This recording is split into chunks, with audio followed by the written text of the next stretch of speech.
Hello students, welcome back again in science class.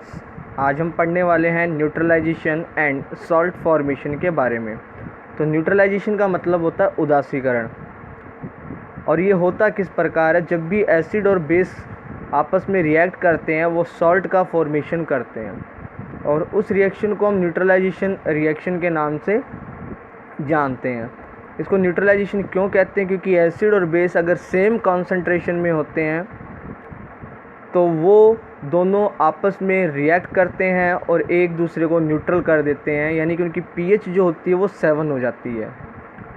The process in which acid completely react with a base to form salt and water is called the neutralization reaction. ऐसी process जिसमें acid completely base के साथ react करता है और salt and water का formation करता है, यानी कि लवण और जल का फॉर्मेशन निर्माण करता है, तो उस प्रोसेस को हम या उस रिएक्शन को हम न्यूट्रलाइजेशन के नाम से जानते हैं, उदासीनीकरण के नाम से जानते हैं। This reaction cancels the effect of the acid and base. ये जो रिएक्शन होती है ये ख़त्म कर देती है एसिड और बेस का जो प्रभाव होता है, यानी कि एसिड और बेस दोनों ही रिएक्ट करके क्या बना लेते हैं, सॉल्ट, जो कि कैसा होता है, न्यूट्रल होता है। ना तो वो एसिड होता है और ना ही वो बेस होता है। उसकी pH जो होती है वो 7 होती है। एसिड प्लस बेस रिएक्ट करके सॉल्ट प्लस वाटर का फॉर्मेशन करते हैं। The following reaction is an example of neutralization reaction. तो ये जो एग्जाम्पल दिया हुआ है ये न्यूट्रलाइजेशन रिएक्शन का एग्जाम्पल, जिसमें हाइड्रोक्लोरिक एसिड सोडियम हाइड्रोक्साइड जो कि एक बेस है उसके साथ रिएक्शन करके सोडियम क्लोराइड यानी कि NaCl प्लस H2O यानी कि वाटर का फॉर्मेशन कर रहा है। तो NaCl आपका सॉल्ट है और H2O आपका वाटर है। एसिड HCl हो गया, बेस NaOH हो गया। एसिड एंड बेस रिएक्ट करके बनाएंगे क्या, सॉल्ट, यानी कि NaCl plus water. Hydrochloric acid is a strong acid and will burn the skin. Hydrochloric acid बहुत ज़्यादा स्ट्रॉन्ग एसिड होता है जो कि आपकी स्किन को भी जला सकता है। Sodium hydroxide also strong base that is harsh on the skin. और सोडियम हाइड्रोक्साइड भी एक स्ट्रॉन्ग बेस होता है जो कि आपकी स्किन पर क्या कर सकता है, डैमेज कर सकता है। But sodium chloride formed as the product of neutralization reaction between them is perfectly safe to eat. लेकिन जो सोडियम क्लोराइड बनता है हाइड्रोक्लोरिक एसिड और सोडियम हाइड्रोक्साइड जो बेस है उसके रिएक्शन से, वो क्या होता है, कम्प्लीटली न्यूट्रलाइज होता है और वो खाने के लिए क्या होता है, सेफ़ होता है। इसलिए जो हम नमक खाते हैं वो हमारे लिए क्या होता है, सेफ़ होता है, क्योंकि वो न्यूट्रल होता है। Some more example of neutralization reaction are follows. 2NaOH plus H2SO4 sodium hydroxide और सल्फ्यूरिक एसिड मिलकर बना रहे हैं सोडियम सल्फेट और 2H2O यानी कि वाटर मॉलिक्यूल। 2NaOH यानी कि सोडियम हाइड्रोक्साइड के 2 मॉलिक्यूल, नाइट्रिक एसिड का 1 मॉलिक्यूल HNO3, सोडियम नाइट्राइट बना रहे हैं Na2NO3 plus 2H2O water release हो रहा है।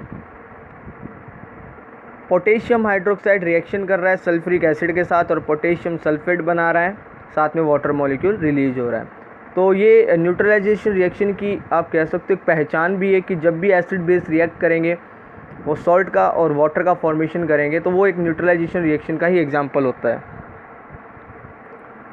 Neutralization in everyday life. अब हमारी दैनिक जीवन में किस प्रकार से न्यूट्रलाइजेशन काम में आती है तो उसके बारे में हम पढ़ेंगे। The process of neutralization of acid and base is very useful in our daily life. तो न्यूट्रलाइजेशन की जो प्रोसेस है हमारे दैनिक जीवन के अंदर बहुत ज़्यादा उपयोगी है या बहुत ज़्यादा काम में आती है। Some common application of neutralization in everyday life are as follows. तो कुछ सामान्य एग्जांपल दिए गए हैं जहाँ पर न्यूट्रलाइजेशन होता है और वो हमारे रोज़ाना की जीवन में काम में भी आते हैं। सबसे पहले हम बात करते हैं इनडाइजेशन के बारे में, जो कि कॉमन सी चीज़ है जिसको हम एसिडिटी भी बोलते हैं। अगर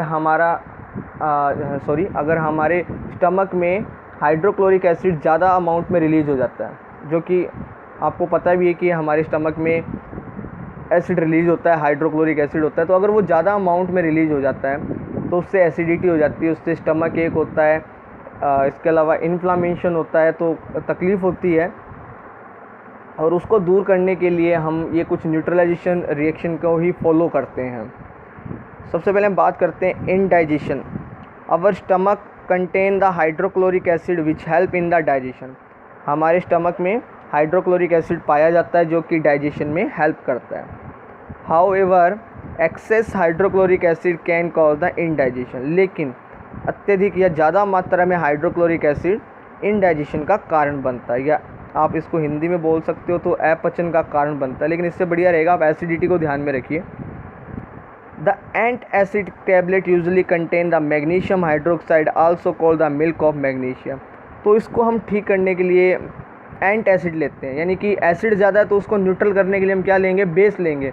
और बिल्कुल हम बेस की टैबलेट लेते हैं या सिरप लेते हैं या उसका पाउडर जो होता है उसको हम वाटर में डिज़ोल्व करके लेते हैं। तो जो भी आप लेते हो एसिडिटी को दूर करने के लिए उसमें बेस होता है, वो बेस उस एक्स्ट्रा एक्सेस एसिड से रिएक्ट करता है और उसको न्यूट्रल कर देता है, जिससे हमें रिलीफ मिल जाता है। कॉमनली जो बेस यूज किया जाता है इसके लिए उसका नाम है मैग्नीशियम हाइड्रोक्साइड, MgOH का होल ट्वाइस 2। इसका मॉलिक्यूलर फार्मूला होता है MgOH का होल ट्वाइस 2, जिसको कॉमन लैंग्वेज में या कॉमन टंग में हम मिल्क ऑफ मैग्नीशिया के नाम से भी जानते हैं।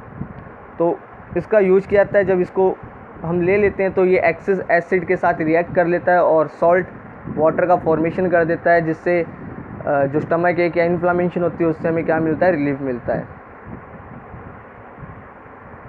Neutralisation the excess hydrochloric acid in the stomach and relieves the discomfort. तो ये क्या करता है, एक्स्ट्रा एसिड से रिएक्ट करता है और उसको न्यूट्रलाइज कर देता है और उससे हमें क्या मिलता है, रिलीफ मिलता है। Quite often baking soda, bicarbonate और sodium hydrogen carbonate. Quite often baking soda, जिसका जो केमिकल नेम लिखा हुआ है सोडियम बाइकार्बोनेट या sodium hydrogen carbonate, is also taken to have relief from acidity. तो जो बेकिंग सोडा होता है उसका उपयोग भी किया जाता है एसिडिटी को दूर करने के लिए। Baking soda is also basic in nature and it neutralize the excess acid in the stomach. Baking soda जो होता है वो खुद भी नेचर में कैसा होता है, बेसिक होता है, और ये न्यूट्रलाइज करके एक्सेस एसिड जो होता है उसको कम कर देता है स्टमक के अंदर। तो इस प्रकार हम बेस का यूज करके उस एसिड को न्यूट्रलाइज कर देते हैं, जिससे हमें रिलीफ मिलता है। सेकंड जो है वो है in the treatment of tooth decay.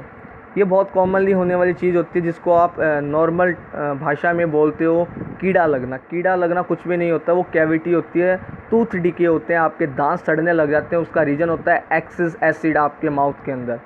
अगर आपके माउथ में एक्सेस एसिड है तो आपके दांत जो होते हैं वो सड़ने लग जाते हैं, डिके होने लग जाते हैं, जिसको आप बोलते हो कीड़ा लगना। तो कीड़ा नहीं लगता है, टूथ जो होते हैं वो डिके होते हैं।